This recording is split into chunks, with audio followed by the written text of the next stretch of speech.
My question is, and not saying that you could find a buyer, right? But do you start asking the question, what is our long-term future with Joel Embiid?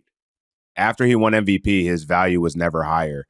They should have been looking to trade him then because you already knew all of the injury risks and the time off load management that was going to come with the Joel Embiid experience. And now I think you see them in this spot where they just gave him a ton of money and you're already seeing the questions come up of his availability. And so now it begs the question, like, can you even get anything? I mean, you can get something for him, but are you going to get the value that you could have had years ago when he was at his peak? And I don't know that you can.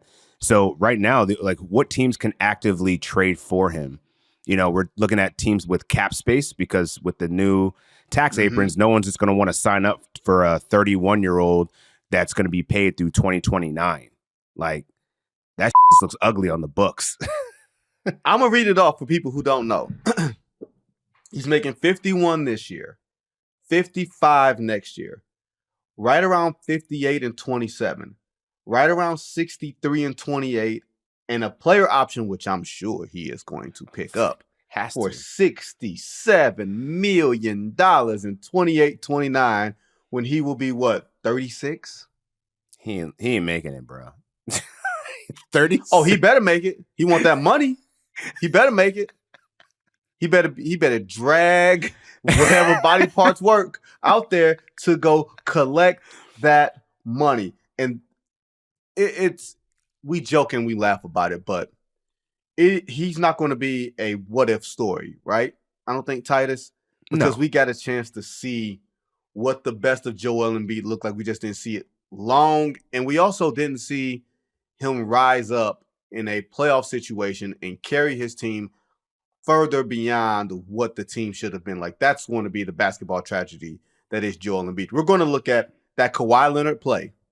Oh, yeah. Right? But that bounce play, that might have been the closest the Philadelphia 76ers with Joel Embiid, that team that had Ben Simmons, who was still functional, Jimmy Butler as fourth quarter closer, Tobias Harris.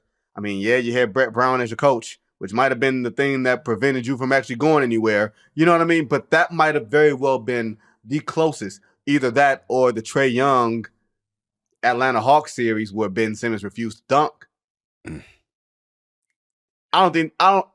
Either way. I'm sorry, Philly fans. I'm about to say, man, this is like daggers. It's like, I'm sorry. I'm not trying to give you the daggers. I apologize. Y'all won a Super Bowl a few years ago. Y'all should be happy. Yeah. Word. Yeah, you're right.